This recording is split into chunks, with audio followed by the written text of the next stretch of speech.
I want to, of course, we don't need to welcome, but we're going to acknowledge, of course, our Congresswoman Ayanna Pressley, and of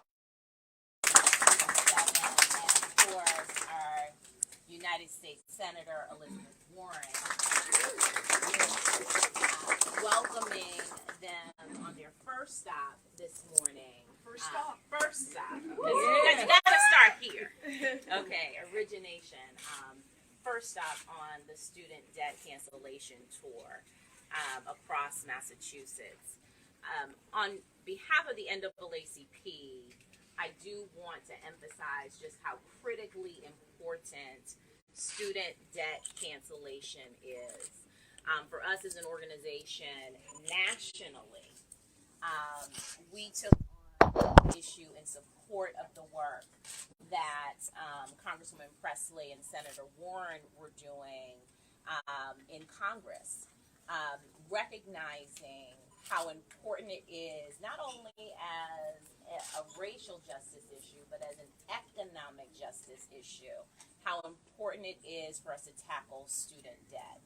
Understanding how student debt has had a chokehold on far too many families and individuals, keeping folks from really being able to realize the quality of life that we all deserve. This policy has the potential to truly be transformative. This policy has the potential to unlock doors of opportunity from a generational standpoint. And so what I want to make sure, the message I want to make sure we're sending through communities is that this is what we're seeing today is an example of what needs to happen when we start to move from policy to practice to impact. Right. Because today is about helping people to understand that this policy, we celebrate that it has moved forward under the Biden administration. We want to thank President Biden's administration for that.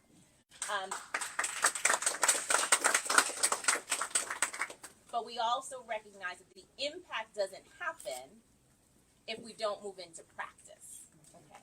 And so it's critically important that folks know about the opportunity, that we are doing all we can now in community to make sure people have access to the tools they need to actually complete applications so that they can gain access to these resources. This is policy, practice, impact. That's where we are, and we're so grateful that our leaders here in Massachusetts recognize that their work doesn't end with just the signing of a pen. Okay. But that this work continues in community. So I want to thank them for that. I also have the honor of now bringing forward Mayor Kim Janey, who will offer a few words. Thank you so much. Thank you. I just want to start with gratitude. I want to start with gratitude to my United States Senator Elizabeth Warren and my Congresswoman Ayanna Pressley for their relentless work on this issue and so many others that impact the people of this city and the Commonwealth of Massachusetts. We are fortunate, and so I just start with gratitude. I also want to thank the sisters on my left, Tanisha Sullivan and Nicole, who we are just meeting for the first time today. I am just so pleased and grateful that we have women, black women like Tanisha and Nicole, who are advancing and moving this work forward for those who have been left on the margins. And that's what this issue is about. This issue is about making sure that all of us have the opportunity to live out the American dream. This has been an issue that I've cared deeply about in city government, as a city councilor, and as a mayor. But this is also an issue that I care deeply about as the president and CEO of Empath, Economic Mobility Pathways. We are one of the largest providers of homeless shelters here in the Commonwealth of Massachusetts, and our reach is across the country in terms of the work that we're doing around economic mobility. And one of the things, you heard Tanisha call it a chokehold. She is not exaggerating. When we're talking about student loan debt, it is prohibiting folks from advancing and living out the American dream. People are not able to purchase their first home. They're not able to start a family. They're not even able to get a good job if they've messed up their credit because of this debt. They can't get good housing because of their credit because of this debt. And so this is a victory that we have to celebrate, and we're going to celebrate the victory because we know there's more work to do. We know that this is just the beginning. So I want to thank, again, our senator and our congresswoman, but I also want to thank the people that are here. I don't just come at this from a former elected, I come at this from a person who knows what that debt feels like. As a student and as a mom, I know what this debt feels like, and I know how crushing it can be. And we've got a big victory here, and we certainly want to thank our elected leaders for the work that they've done, but it's the work of the people that are in this room that advance this issue every single day. People like Zero Debt Massachusetts, got to shout out you, Claudia. Thank you for that. Got to shout out the folks who are on the front lines every single day doing this work. Let's continue to celebrate, but stay focused on the eyes on the prize, because we've got more work to do in this space and so many others. So I just want to thank you again, Senator Warren. I want to thank you again, Congresswoman Pressley. I want to thank these sisters on my left and everyone in this space for advancing this issue and making sure that we are getting to a place of zero debt. Thank you so much. And without further ado, we know we have a champion on this issue. I said relentless on purpose. I choose my words carefully. Our senator has been a champion. She is the senior senator, and aren't we grateful and blessed to have a champion like Senator Warren fighting for us? Yes. And not just in D.C. and the folks down at the right. She is here in community with us. Woo! She is here with us. So without further ado, please give it up very loudly. Very loudly for Although we our are alive. senior senator.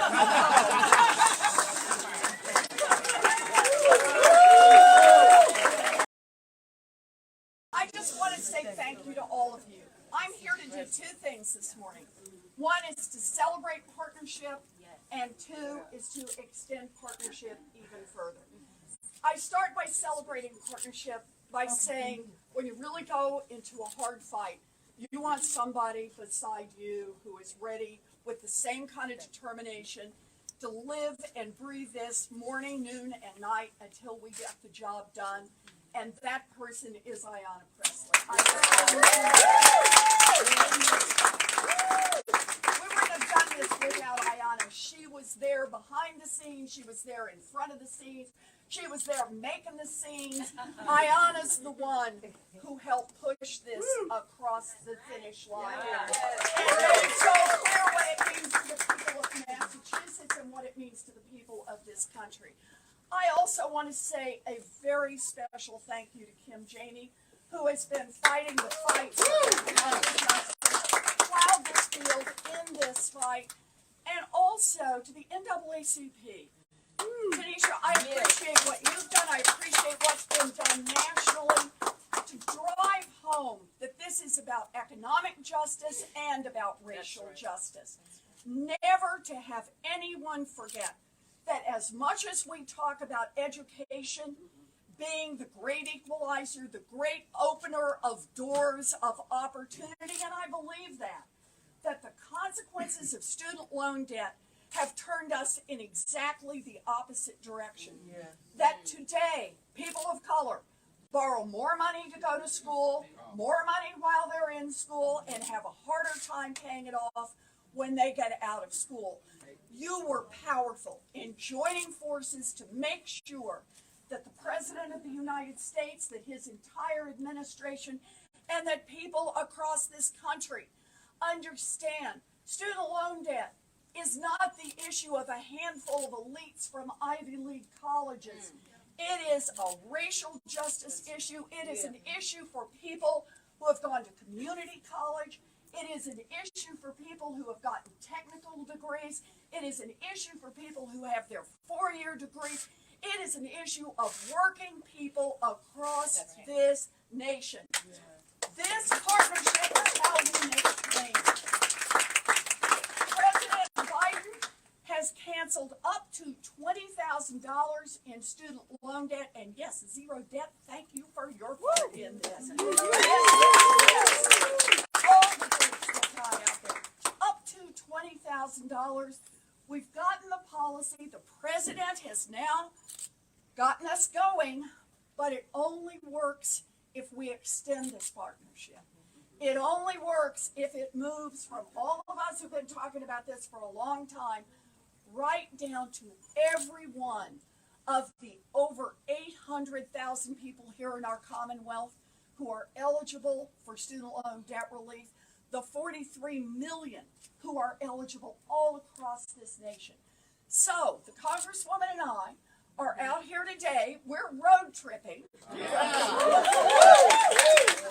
talked about the snacks, the playlist. We're on this.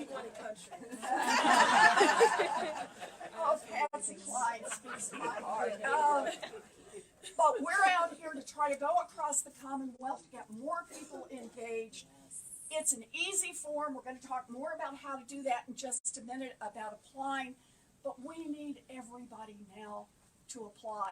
Government is here to work for you. And it's not all the time that we get to say that. But this time we have the great first half of a victory. We now got the policy in place. We need the second half, and that is everybody take advantage of it. So with that, I'm going to turn it over to my partner, my beloved friend, Ayanna Pressley.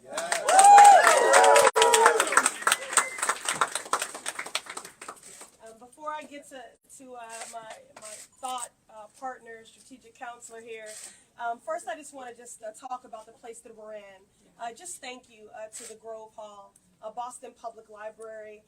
You have been a tremendous partner on so many issues during the pandemic when we needed to connect people to rental assistance. You provided a space for that. And so just to the entire dedicated team here at Grove Hall, BPL, we appreciate you and thank you for being incredible good neighbors and partners in the work of getting information out. From rental assistance now to student debt relief. I also just want to say how incredible it is to stand here in Grove Hall and the fact that I get to stand here with 3 black women that I get to call president. Nicole Obi, the president of BECMA. We thank BECMA for their leadership and being partners in this broad coalition. President Sullivan of the NAACP. The NAACP is a big part of the reason why Pell Grant recipients were included in this. I'll never forget the day that they stood on the Edmund Pettus Bridge holding signs saying cancel student debt.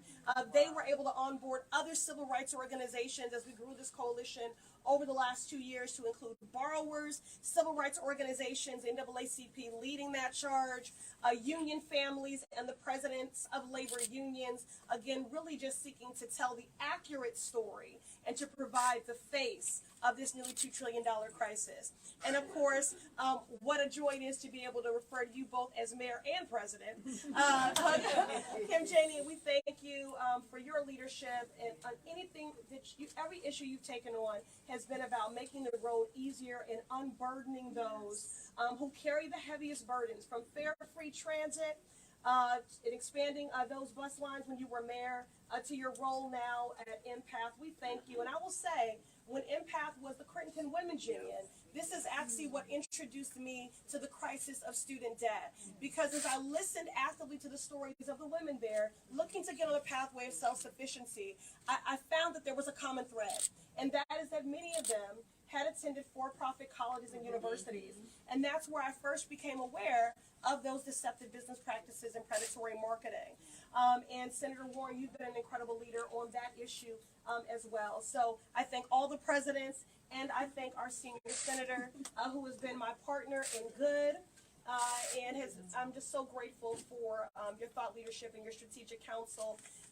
And as President Janey so rightly put it, to all of you, it is the stories that you shared that we carried in our hearts, Senator Warren and I, at every presser, every march, every negotiation up until the very end. I want to first center the racial justice components of this. Black Americans have been locked out of every major federal relief program in this country, from the Homestead Act to the GI Bill to the New Deal, and of course disproportionately targeted by redlining. There have been gains made. Black Americans earn, in some instances, more income, but we don't have wealth.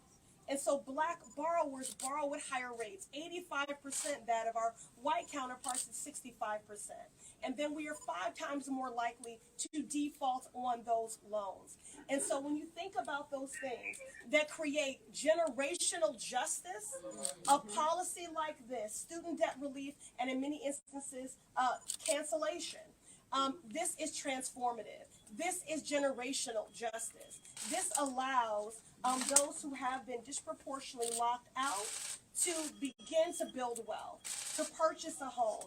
And we were able to strengthen our hand in our negotiations during the pandemic because we fought successfully for those 3 pandemic pauses on student loan payments. And we heard those stories of people, many who became first-generation homeowners, who were able to purchase essential goods at a time when they needed every single dollar.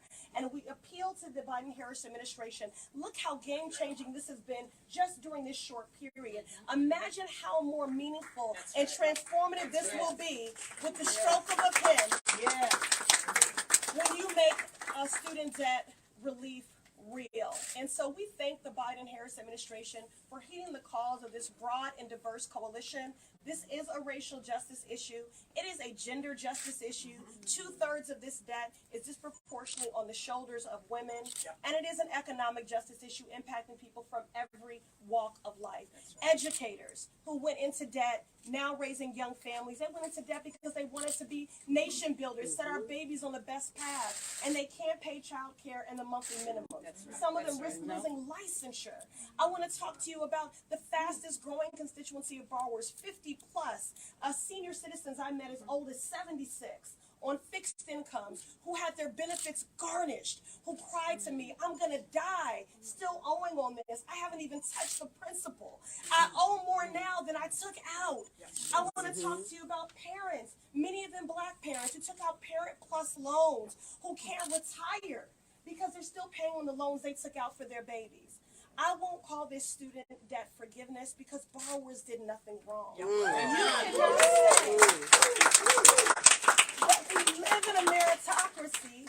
Education is life's great equalizer, and put it farther and farther out of reach. The cost of higher education has increased by 150%.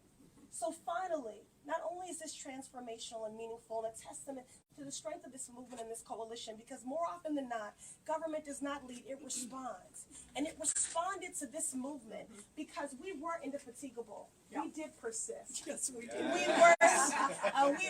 were vigilant, and we kept that fight up because you were worth that fight. Because not only has this debt been burdensome because of the economic impacts, but there is a psychological toll. And I know about that toll. This is not something that is abstract for me. I am one of those black student borrowers raised in a single parent home, first in the family to go to college, taking on this debt, not even knowing fully what I was taking on. And I did default on those loans. And I did ultimately pay those loans off. But I carried such shame. It didn't matter how hard I worked, I couldn't get ahead. To this day, and I know it's 2022, so very few people have landlines, but I didn't want a landline because it was such to hear a ringing phone, just the constant calling, the trauma of that. And so, again, I did ultimately pay on those loans. And you know what? I don't have any issue with the fact that I paid on those loans. And now there are people for whom we're going to give meaningful relief and cancellation to, because that's what we're supposed to do. This is about generational justice and making the road easier. But the last story I want to share with you is I was meeting with some elders in Cambridge last week. And a mother came up to me at the end of our coffee. And she cried and she said, please tell people that this is bigger than the borrowers. She said, my daughter, her loans are now going to be zeroed out. And as a mom who has struggled in my own life, I felt such guilt that I couldn't help her. And so it wasn't just her daughter who was burdened that was carrying that shame. Her mother was carrying that shame. So this has really been an intergenerational crisis in the weight of this debt, but in the shame of this debt. And so I was joking with Senator Warren as I was looking at these incredible graphics our team came up with. And even though we're not in a bus, I'm going to say we're in a bus because I said this is a new kind of freedom bus, a new kind of freedom trail, because we are giving people, setting them on a pathway to economic freedom. That's right. And so we need everyone to go to studentaid.gov/debt relief. This site has been live now for 10 days, and already 22 million people have signed up. Because that is how many people desperately need this relief. And so that's why we're taking this show, this freedom bus, if you will, on the road today, because it's not true if you build it, they will come. You've got to meet people where they are and make sure they know. That's right. That's right. Fantastic. Thank you. So we're going to take a few questions from borrowers, and I know we have some of our educators in the house and our nurses in the house. So, constituents and borrowers who have questions for the Congressman and the Senator. Ma'am, right here, please. Yes, my name is Sharon Hinton. I'm the Executive Director of Black Teachers Matter. All right. I give honor to my sisters. I am a student. I have debt, student debt. I'm an educator for over 45 years. I still carry student debt. My daughter carries student debt. She filed for it. She is 2 classes away from getting her master's degree. I have no idea how we're going to pay for that. So can I start with? Hold on. Oh, Let me give okay. you the other part. I'm I just so also excited. represent many educators who were told if we worked in public service that would get wiped out. It has not been wiped out. And I'm one of the people that had to go to GoFundMe pages to keep my daughter in school and still don't know how my daughter's going to graduate with her master's degree. And I'm a student at Northeastern University. That's another whole story. And I'm still getting a doctorate of education and wondering how I'm going to do that. And so I'm standing here for teachers and for black students and for black educators who were once students who still carry this debt. And I'm also a senior who is wondering, why can't we declare bankruptcy? Why can't we get rid of this like we can get rid of everything else? I'm also a homeowner and had my credit score impacted because of this loan, and that was the only debt that I had. So please look at the universities who forced students to get this kind of loan, the Pell Grants that were cut down so that we couldn't get the grants and the scholarships. Look at the universities that are also part of this profit institute that is forcing parents to take loans and forcing students to take loans that a large portion of people can't get out of. So thank you. I don't know if you guys are looking into that. Oh, we are. But let me just start by saying thank you. You're welcome.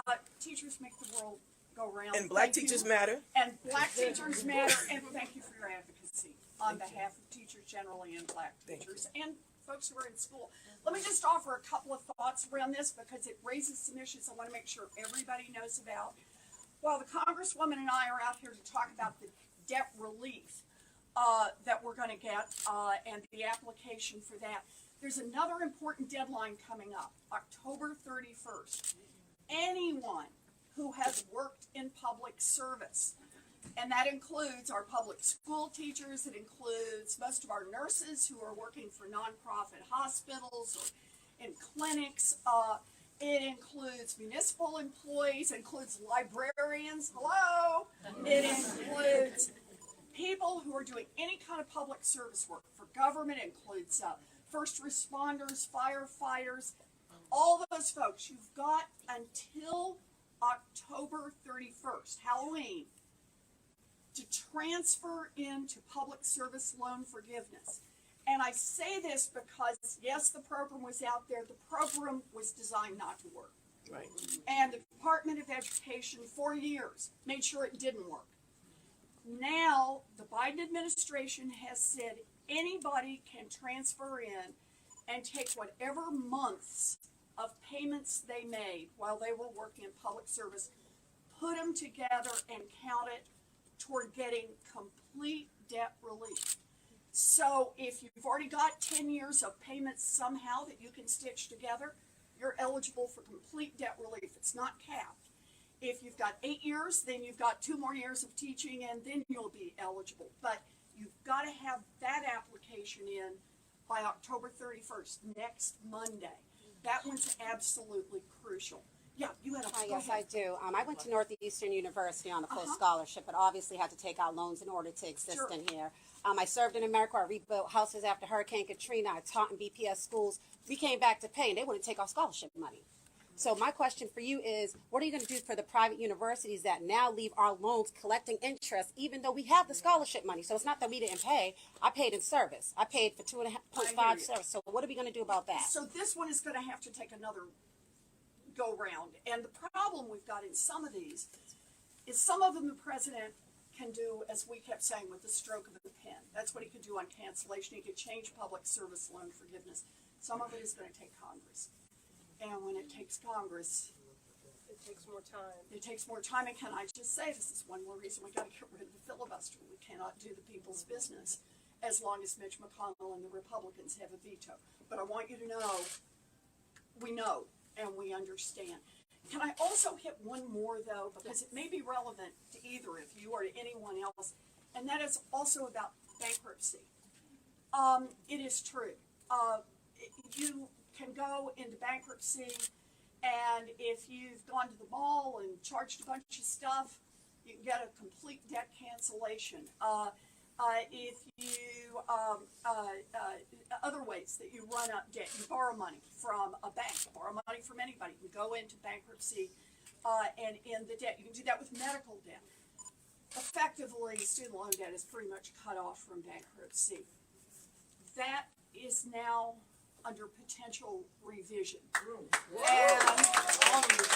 want to keep the potential, we're not all the way there, but I know some very persistent people who are spending a lot of time with the Department of Education and the Department of Justice to be able to change the interpretation of the law that's on the books, to offer more opportunity for people to be able to deal with the loans that don't get taken care of through student loan debt cancellation. So I just want you to know, we are on it. It's a hard road, but we are on it. Thank you. Senator, we have a question back over here. I'll try not to do such long answers. Hi everybody, Leah Serena from the Boston Teachers Union. I'm the elementary field rep there. And I'm going to preface this by saying I taught for 10 years and owe $80,000 in Yeah. accounting. But we have been having debt clinics at our union, trying to get all of our members to sign up. But we also have a real issue that we're facing with getting the form signed by central office. And I'm sure this is happening across the Commonwealth, but we represent 7,000 members, and we probably have 10,000 members who work in our school, and our human resource department is small and shrinking. So wondering if there has been any conversation about extending that deadline. Well, I'll take in front of that. I just wanted to first thank you for being a nation builder. Second of all, thank you for raising that issue. You know, speaking of deadlines, I mentioned how we fought for and successfully were able to see that pause on student loan payments 3 times during the pandemic. I want everyone to know that the final pause is in effect through to December 31st, okay? We're glad about that because it allows us to see implementation in real time to make sure that it isn't onerous and that we can address any glitches or hiccups, because we want this to be as equitable, efficient, and streamlined as possible. In the Commonwealth of Massachusetts, there are well over 800,000 borrowers who are eligible for this relief. In my district, the Massachusetts 7th, a vibrant, dynamic, incredible district, and one of the most unequal in the country and the most unequal in our delegation, over 100,000 people are eligible for this relief. But again, we're glad that that student loan pause final round goes through December 31st, just so that we can get feedback like this. And I'm certainly happy to engage my team and follow up to have that conversation. It sounds like you're saying it's not a barrier, it's a capacity issue. Okay. And from what we hear from the Human Resources Department in Boston, I'm sure it's in other places, you have to get it signed by what schools you've worked at. Oh, gee. So if you think about people who have been in Boston Public Schools for years and didn't qualify previously, they're having to literally pull the records. They're not on the computers. Pull the records. We're gonna work on this. All right. I just want to say one other really quick thing about this. and that is, you need a good reason to join a union. Watch what the unions have done during this student loan debt crisis. They not only have been powerful advocates for cancellation, they've also been out there signing people up. And it's been true for BTU, it has been true for AFSCME, it's been true for SEIU. I just keep going through the list. But these are the unions who make sure that the people understand what's available to them and have a chance to get the relief that they're So entitled to. these are the good players. But I do want to say this though, there are some bad actors, and Senator, I do think it's important that we share that information as well. You've seen that with Navient, and you and I went at them to hold these service loan providers accountable who are being bad actors and pushing out their misinformation. If anyone calls you and says that you have to pay a fee in order to access this relief, please know that is fraud and some sort of bad actor. And again, we're glad we're having these conversations in real time. But if anyone calls you and says you should refinance, just know if you do that, you are ineligible for this relief. You gotta keep your federal loan. We have time for one last question, ma'am, right here, and then that'll be the last question. Tori Burton, I am the founder and executive director of Dee Dee's Cry Suicide Prevention and Family Support. Dee Dee's Cry deal with suicide prevention and mental health education for communities of color. So before starting Dee Dee's Cry, I was a preschool teacher, and that's how I got my debt. So I went to college to become a preschool teacher to make less money than what I was doing with a GED. So there is loan forgiveness for those who are in BPS. What about preschool teachers? So often we are not treated like real teachers. No, you're in. You're in. So get your paperwork, but be sure by October 31st. No, to I get know that yourself- we're in for the student debt, but saying how if you work so long in BPS, you get loan forgiveness. And Yeah, but it's true for anybody in public service. It doesn't have to be that you are a public school teacher. You can also be a preschool teacher. You could be a frontline. Oh no, that's the okay, rule. That's the I'll rule. go on the application You're again. But eligible. even You're when eligible, I went yeah. on it, I wasn't eligible, but I was eligible for pay as you go or pay as you Income earn. determined repayment plan. Yes, I know. and I didn't even make enough money to have to pay. But that's a yet I good was thing. still getting hit by the interest. Yeah. So I'm like, if I don't have the money to pay a monthly balance, Yeah. why am I still being charged interest? Because apparently I do not have the So, money to so pay you that. want to get yourself into the public service loan forgiveness. But one last little thing, just so people know about it coming up. Also, the income determined repayment plans are about to shift. That's going to be next spring. So for everyone who incurs new debt, for everyone who has debt that you can't cancel either through bankruptcy or through some other form, there's going to be income determined, and it's going to be a lot better than it used to be. It's 5% of income, month by month is how much you pay. If you're in public service, after 10 years, the balance is forgiven, and the debt does not increase based on interest payments. So it's a big shift from the plan that's in place right now. Again, none of this is perfect. Look, there's a lot we'd like to do. And But we are the gonna- reality is, we're on this, we're gonna stay on this, because what we need more than anything else is to say that we invest in people who try to get an education after high school. That's how we build a stronger nation, that's how we build better racial equality, better economic equality. That's why we're in this fight. Senator, thank you very much. Folks, we got a response, yeah, lawsuit from the Student Protection Center.